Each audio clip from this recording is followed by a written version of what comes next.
इस वक्त मैं मौजूद हूं सिकंदरपुर विधानसभा में, जहाँ पे एक बार फिर से भारतीय जनता पार्टी ने अपने विधायक संजय यादव पर भरोसा जताते हुए एक बार फिर से उन्हें प्रत्याशी बनाया है। तो हम उनसे सीधी बात करेंगे और देखेंगे क्या कुछ प्रतिक्रियाएं मिली है। बिल्कुल पहली प्रतिक्रिया लेंगे उनसे टिकट मिलने के बाद की। बहुत बहुत स्वागत है आपका बलिया खबर में।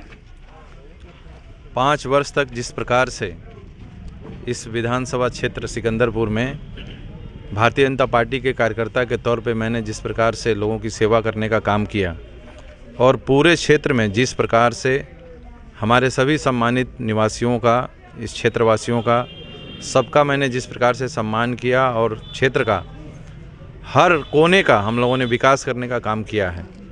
हमारे जो भी सम्मानित क्षेत्रवासी हैं उन सभी के लिए जो भी आवश्यक था, हमारी भारतीय जनता पार्टी की सरकार ने उन सभी कार्यों के ऊपर विशेष रूप से ध्यान देने का काम किया और इसी कारण से पार्टी ने पुनः मुझे लोगों की सेवा करने के लिए अवसर दिया है। आगे जनता के हम लोग अदालत में हैं, जनता अपना आशीर्वाद निश्चित रूप से देगी। भारतीय जनता पार्टी ने एक बार फिर से आप पे भरोसा जताते हुए इस विधानसभा से टिकट दिया है। क्या लगता है उस भरोसे पे कितना उतर पाएंगे आप लोग? पार्टी ने 11 सर्वे कराया और 11वें सर्वे में हम लोगों को 50% से अधिक 60% लोगों का आशीर्वाद मिलते हुए दिखाया गया। ऐसा इसलिए कि मैंने पूर्व के जो हमारे यहाँ के प्रतिनिधि रहे, जैसा उनका काम था किसी के साथ भेदभाव करना, कोई अपना पराया करना, इस भावना से हम लोगों ने कभी भी कोई काम नहीं किया। सबको एक समान भाव से, जैसा हमारी पार्टी का भी प्रयास है, हमारी सरकार का भी प्रयास है कि हम सबका साथ और सबका विकास चाहते हैं। समाज के हर वर्ग का कैसे उत्थान हो, कैसे उसके जीवन में प्रगति आए, कैसे विकास पहुँचे हर व्यक्ति के दरवाजे तक, इसका प्रयास हम लोग कर रहे हैं। इसलिए हमको पूर्ण भरोसा है कि हमारी पार्टी ने जो विश्वास जताया है, निश्चित रूप से हमारे क्षेत्र की जनता भी अपना पूरा आशीर्वाद देने का काम करेगी। इस क्षेत्र में आपको प्रतिद्वंदी के तौर पे देखा जाए, एक बार समाजवादी पार्टी ने फिर से जो है पूर्व कैबिनेट मिनिस्टर को टिकट दिया हुआ है, तो इस बार ठीक वो लड़ाई जो है वो 2017 वाली लड़ाई है। तो क्या लगता है एक बार फिर आप इस चुनाव में पटकनी दे पाएंगे? वो तो हमारे लिए लकी हैं। पिछले चुनाव में वृंदावन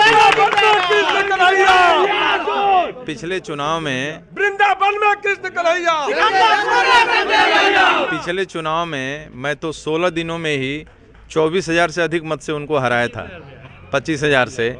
और इस चुनाव में वो 5 साल से तो वो गायब थे, कहीं किसी के दरवाजे न गए हैं, न किसी गांव में गए हैं, न कोई पहले जो उनके करतूत थी, जैसा उनका कार्यकाल रहा है उसी का तो जनता ने उनको जवाब दिया था।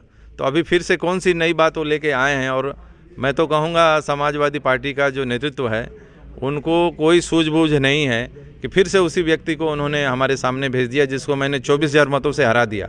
और 5 साल तो अभी मैंने काम किया है। पिछली बार तो मेरा उतना परिचय भी नहीं था लोगों से, मैं नया था, फिर भी लोगों ने जिताया। अब तो मैं 5 साल काम किया हूँ, हमारे कामों को भी लोग देखे हैं और पहले से बड़े अंतर से हम लोग फिर इस बार यहाँ जीत हासिल करें। सिकंदरपुर की जनता अगर आपको एक बार फिर से चुन के लखनऊ भेजती है तो आपका अगला मास्टर प्लान क्या होगा सिकंदरपुर के विकास के लिए? मैं ये ज़रूर अपनी जनता से कहूँगा कि अभी तक तो हम लोगों ने जो भी मूलभूत आवश्यकताएं थी हमारे गांव-गांव के विकास के लिए, अभी उन कामों को हम लोगों ने किया है। हमारे पूर्वांचल का ये बहुत बड़ा सौभाग्य है कि हमको प्रधानमंत्री भी देश के मिले हैं और हमको मुख्यमंत्री भी प्रदेश के मिले हैं।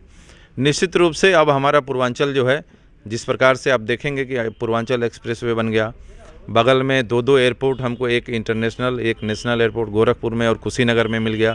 निश्चित रूप से मैं कह सकता हूं कि अब बड़ी योजनाएं हमारे इस क्षेत्र में कैसे आएँ, मैं इसका प्रयास करूंगा ताकि हमारा क्षेत्र भी जैसा नोएडा और गाज़ियाबाद या ऐसा लखनऊ या बनारस ऐसे आगे बढ़ा, वैसे हमारा भी बलिया भी आगे उसी प्रकार से बड़े काम हो इस क्षेत्र में। इसका प्रयास अगला हमारा यही प्रयास हो। आपको क्या लगता है जो समाजवादी पार्टी का जो परंपरागत वोट है उस पर आप शेयर लगा पाएंगे?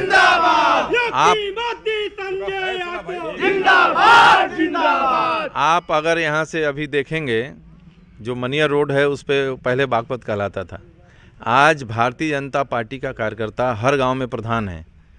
एक भी गांव में उनका आज प्रधान नहीं बचा है, पहले उनका गढ़ हुआ करता था। तो इस प्रकार से आप देखेंगे तो बहुत बड़ा बदलाव हमारे इस क्षेत्र में आया है। भारतीय जनता पार्टी का विस्तार हर गांव में, हर घर तक हुआ है। इसलिए हमको लड़ाई में कहीं कोई समस्या ही नहीं दिखती, बहुत आसानी से हम लोग चुनाव जीतेंगे। बलिया खबर से बात करने के लिए बहुत बहुत धन्यवाद। तो ये थे ये थे संजय यादव जी, जिन्होंने बताया कि एक बार फिर से सिकंदरपुर की जनता इस बात को लेकर बिल्कुल आश्वस्त दिख रहे हैं कि एक बार फिर से सिकंदरपुर की जनता उन्हें जीत के एक बार फिर से लखनऊ भेजने का काम करेगी और एक बार फिर से उत्तर प्रदेश में उनकी सरकार बनेगी। कैमरामैन संतोष के साथ मैं जीशान, बलिया खबर।